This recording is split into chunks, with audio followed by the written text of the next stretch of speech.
A lot of people in the utility industry talk about the critical role of power in our lives. Utibe Bassey has lived it. So Nigeria, till this day, it's not a secret, it's not a sob story, it's just the reality, does not have constant power. Utibe grew up in Lagos, the largest city in Nigeria. Tens of millions of people live without electricity in Nigeria.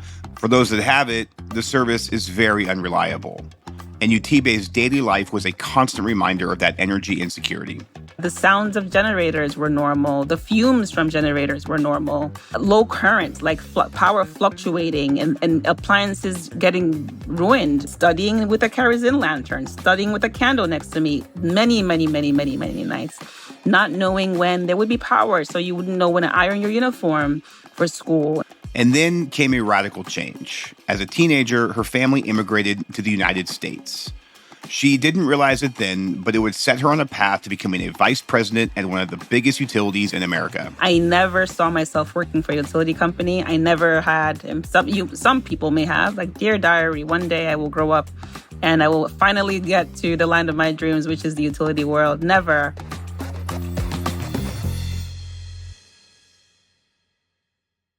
But before all that, she learned a critical lesson about business, and it happened while she was working in fast food. Even though I did not know it at the time, the seed of this notion of service to people and the connection between business decisions and human response to a business, that actually started at Wendy's. To save money for college, Utibe got a job at Wendy's. She was known as someone who got it, did her job well, and didn't speak out about things. But one day, while she was at work, the manager started scolding a coworker in front of everyone. Something in me arose, and I said, you cannot speak to her that way. I still to this day don't know where it came from, but it came very viscerally. And because I remember thinking, this is not why she's here. This woman, I remember, she was a mother. She didn't come here to be insulted. She came here to work. That was where that was first clear to me. Now, again, I didn't have language for it back then, but I think what I do have now is language for that. That sometimes how people are left feeling, how people are left seeing themselves, how people are left seeing their importance, their value. Utibe would go on to build her career in customer experience across various industries. And during that time, she developed a personal philosophy inspired by that moment at Wendy's. She calls it love as a KPI. Because businesses play such a role in just people's day-to-day psyche. And I think that role is underestimated greatly. And so should we not be paying attention to how much love we're imparting to people? That's where love as a KPI came from. This is With Great Power, a show about the people building the future grid today. I'm Brad Langley.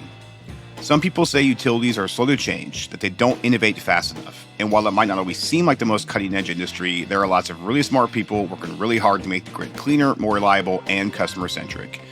This week, I'm talking to Utibe Bassey, Vice President of Customer Experience at Dominion Energy, about how utilities can reshape the customer experience and their employees' own experiences at the same time.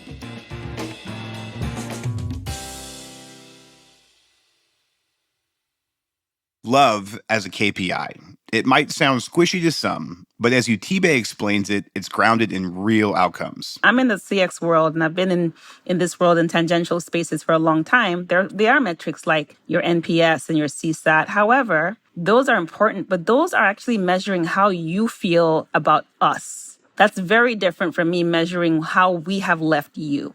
And that's the theory. And so one of the things I've been working on is an actual KPI. Like, how do you measure love? You can't do it perfectly, but are there things that you could be gleaning to get an indication of how people are being left? 4 years ago, Utibe joined Dominion Energy as the Vice President of Customer Experience. She chose that particular utility because of the ethos of service within the organization, and because she knows what it's like to live without reliable access to energy. The moment where in my process of coming to Dominion, where I was starting to realize this company is doing the thing that I wish I had growing up. Sign me up. That is 100% influenced my decision to come here. I talked to Utibe about how the utility customer experience is changing, her unique management style, and what impact it has on her team. Our conversation starts with the path that led her to Dominion. So you went back to Africa as an adult and worked for an organization called Leap Africa. What were you doing for them? So Leap Africa is a nonprofit focused on leadership development, and instead of making sure that the youth, right? We all know that in societies and communities, and not even in those sort of communities where the institutions don't work as they should, it really does take leadership and the acumen, right? We can't rely on quote unquote a government to solve a problem, but a person. My mentor says all the time, it's better to light a candle than to curse the darkness.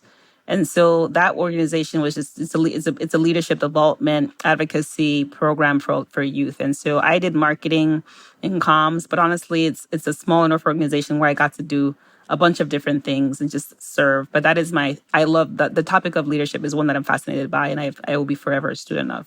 And so you took your love for leadership back to the States and worked in insurance for MetLife, and you got promoted all the way up to AVP of Customer Experience Strategy and Design. Are there lessons you learned during your time there that can be applied to the utility space? Fully. I joined MetLife a few years after, just maybe a couple of years after, MetLife had made this significant acquisition in a company called Alico and had gone from being a global insurance company, but only in a handful of markets. The biggest market was still the U.S., but MetLife wasn't like Mexico. And then with the acquisition of Alico, MetLife became a true global company and went from being in a handful of markets to being in like 40 something markets. And I had joined shortly after. And I had several roles while I was at MetLife, but I'll just talk about CX, like this notion of going from delivering a globally consistent customer experience that's locally relevant is one that I have, sort of those lessons I have applied in my role, and I can talk a little bit more about that. But just more broadly, in terms of lessons to be applied, it's also a regulated industry, though not maybe one can argue not as regulated as the utility industry is from my experience. And it's also an industry where for so long, insurance has been what I call, if you build it, they will come. Meaning it's been like for a long time, we are the insurance company. We are the experts. You are the customer. You will do as we say. Also around this time I joined, there were a lot of insurance fintechs springing up. And so a lot of competition, which was leading insurance companies to think very differently about their value proposition to customers. Because before, their value proposition to customers was, we're an insurance company and you need insurance. It had to be different. It had to be differentiated. And so the threat of different business models, I would say, was impacting the posture of the industry, the insurance industry, certainly of the company that I was part of. I would say in some ways, not completely, but in some ways, the idea that if you build it, they will come may have historically been the utility posture, and not necessarily having to be overly customer centric. And that's, I think, so the lessons learned from how do you get an incumbent, right? MetLife is almost a 160-year-old company. How do you get an incumbent to have the posture of being customer centric? In many ways is what the work on the opportunity is here. And so here is Dominion, where you joined 4 years ago. You've mentioned you were not looking for a job at a utility. So how did you end up at one? That's a much longer story, but I'll give you the relevant Cliff Notes version. I think that I ended up at Dominion Energy because the more I learned about the mission on the surface, and I say this to my colleagues, they don't always laugh, but it's fine. I've been here 4 years now. Even the word utility is boring. Like if you just use the word utility, it's not it doesn't tell you much about what happens in a utility company. And so on the surface, it was easy for me, particularly this was during COVID, by the way, it's easy for someone to assume that it's rote, that it's repetitive, that there's no passion and there's no excitement and it's not dynamic. The thing that turned it for me, and I cannot speak for all utility companies. I can 100% speak for Dominion. One, the mission. It's a true mission and service oriented company, which appeals to me, as you can imagine, just given the things I've shared about myself and sort of some of my career experiences, right? We are here to serve the customer. We are here to provide a very needed, absolutely necessary product and service to our customers. And it's not just lip service, right? And so the company's mission and the values, those stood out. Two is the people. I've met a range of people in the process. And I went from, this is interesting, but I'm not sure if it's for me, to being at the end of it, at the end of sort of my recruitment process, Brad being like, I want to join them on this mission. And I think three is the personal connection, which I am actually very much wired to be in direct service to people. And so There was and then I of course learned about the really, really exciting things, the innovative things, the groundbreaking things that the company is not just wants to do, but was already doing. It changed completely my paradigm. It's humbled me completely. And I continue to be humbled, honestly, 4 years in, at just how much happens within the utility industry that you would never think from the outside. So let's get back to love as a KPI. One of the cornerstones of that philosophy is that good customer experience comes from good employee experience. As the VP of customer experience at Dominion, what are you doing to ensure your team has a good experience working there?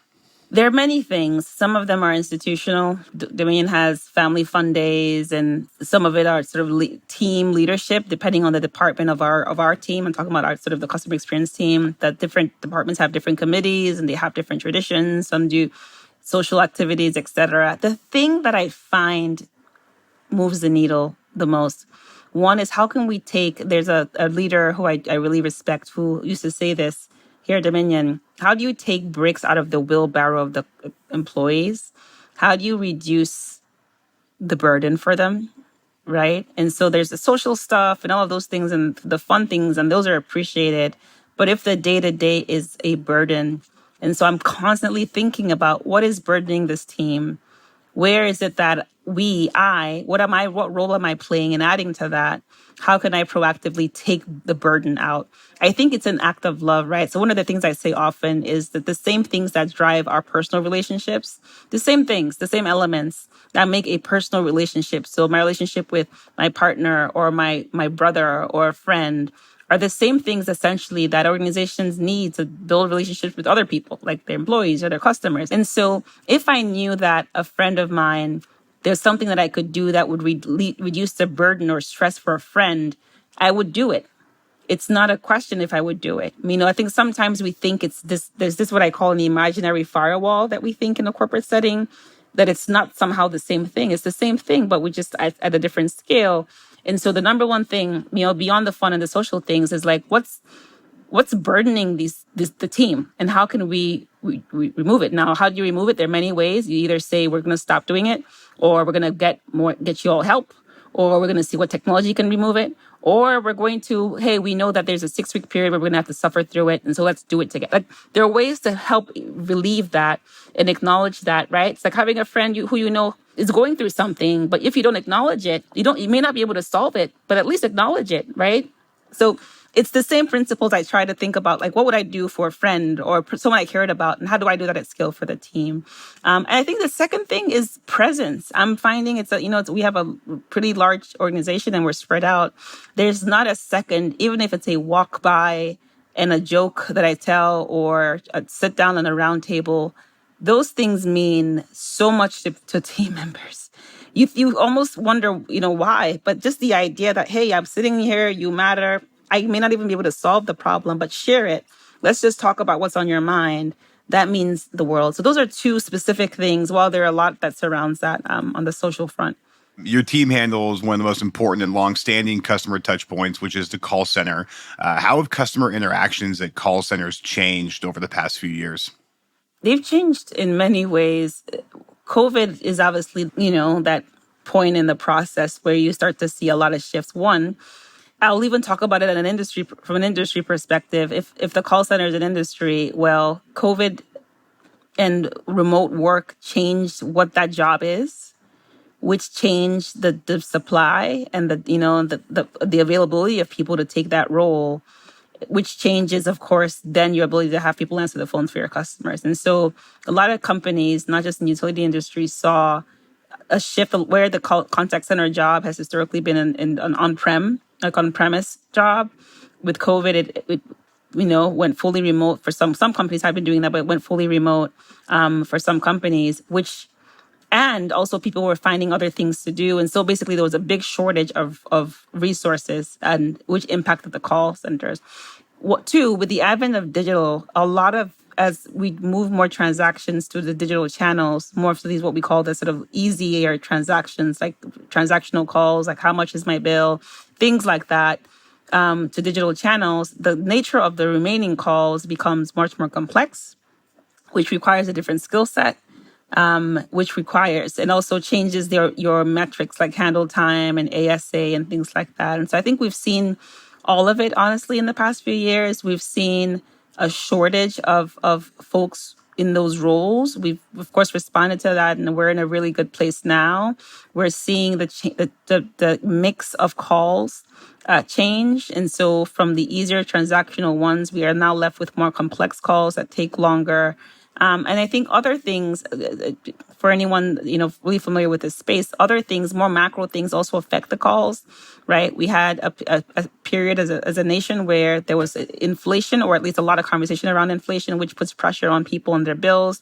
The weather impacts bills. And so high bill season comes and customers, are feel strongly about certain elements of their bill. So there are all these, also these macro things that have happened, whether it's fuel costs, the heat wave that we're experiencing now, that also impact the nature of the calls. And so we have to always, there's some core principles that you have. You always have to be able to answer the phone within a certain amount of time. You always have to be empathetic and listen, even while the dynamics, there are many variables that keep changing on the contact center industry. You also oversee the billing program, and we're in a time where billing is getting a lot more complicated as, we roll out time of use rates, other programs and services. What is your team doing to evolve on the billing front?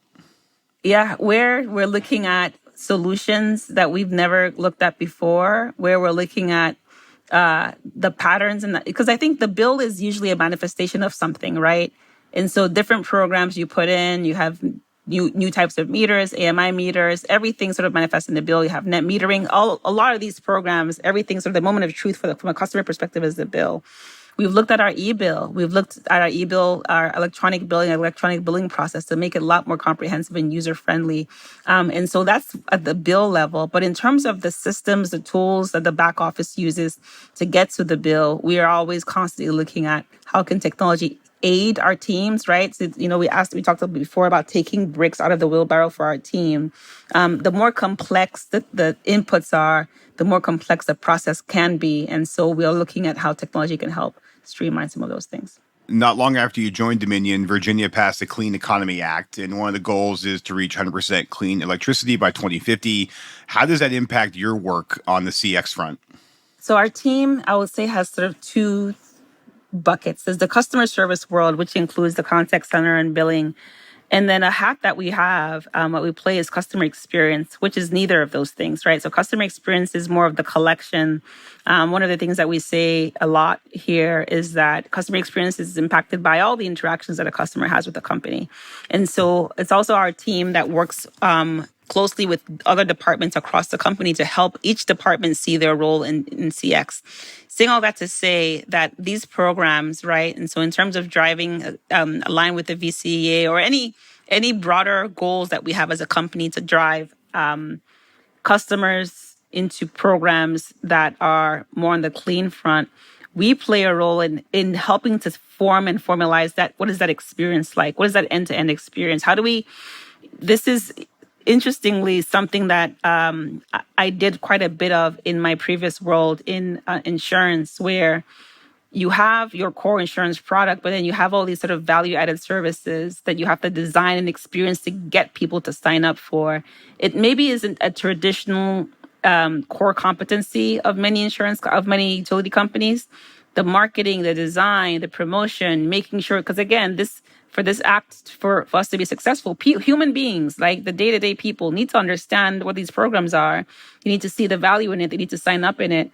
And so partnering with our different teams who are really at the front line of a lot of these programs, but making sure that we have an end-to-end experience that's clear, that customers know where to start. If there are any third parties that have a role in the experience or maybe in the service delivery, that everyone has, we are aligned on like the tone and the manner and how we talk to customers. So the experience part of it, we partner really with a lot of teams across the company on the design and delivery of that experience. And of course, if there's a contact center need, we also play that operational role as well. And that's not always the case in utilities or other businesses that, they tend to kind of retreat to their silos. So, how have you been successful in bringing those departments together? How do you, get support internally for initiatives like that? So this is a really important question when you think about how you make change in a formed culture, right? And so this is where it actually is similar to what I was doing in insurance. And I don't say I, meaning only I, right? As part of a team, as I'm part of a team here. Dominion already has that intention.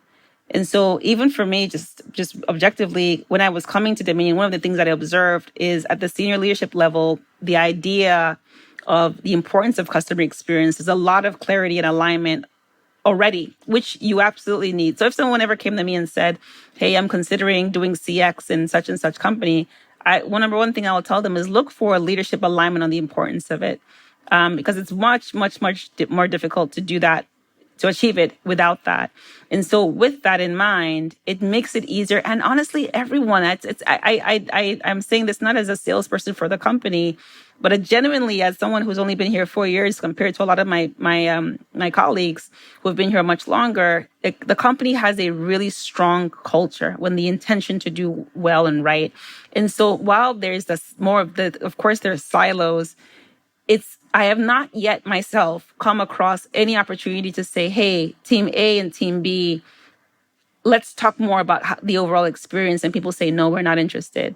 It's just, and so I see our team's role as helping to be that bridge and helping to show the connection, right? We don't think of when you think about the customer, so one of the things my former boss used to say is the customer needs to be the unifier across departments. If not, we'll all be looking at it from our own views, just like you said, our own silos. But we need a common view. There's no other better common view than a customer.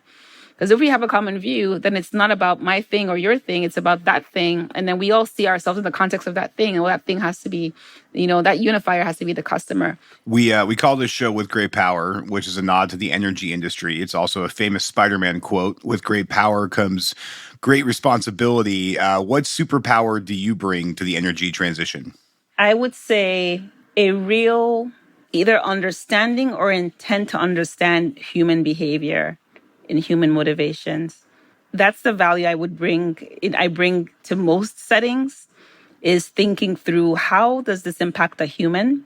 How can we get a human? If there's something that we want someone to know, I say these 4 things. You want someone to say something, know something, do something, or feel something as it relates to your objective. How do you get that outcome?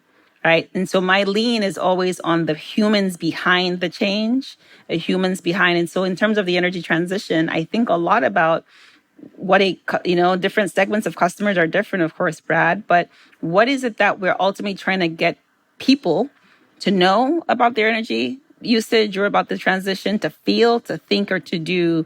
Let's design for that outcome. I think a lot about that. I think that superpower is a deep human insight, and or at least my desire is that I get better at that, but a deep human insight. Utibe, this was a terrific conversation. Thank you so much for your time. Thank you. Thank you for having me. Thanks, Brad. Utibe Bassey is the Vice President of Customer Experience at Dominion Energy. With Great Power is produced by Gridx in partnership with Latitude Studios. Delivering on the clean energy future is complex. Gridx exists to simplify the journey. Gridx is the enterprise rate platform that modern utilities rely on to usher in our clean energy future. We design and implement emerging rate structures, and we increase consumer investment in clean energy, all while managing the complex billing needs of a distributed grid. Our production team includes Aaron Hardick and Mary Catherine O'Connor. Ann Bailey is our senior editor. Stephen Lacey is our executive editor. The original theme song is from Sean Marquand. Roy Campanella mixed the show. The Gridx production team includes Jenny Barber, Samantha McCabe, and me, Brad Langley. If this show is providing value for you, and we really hope it is, we'd love it if you could help us spread the word. You can rate or review us at Apple and Spotify, or you can share a link with a friend, colleague, or the energy nerd in your life. As always, thanks for listening. I'm Brad Langley.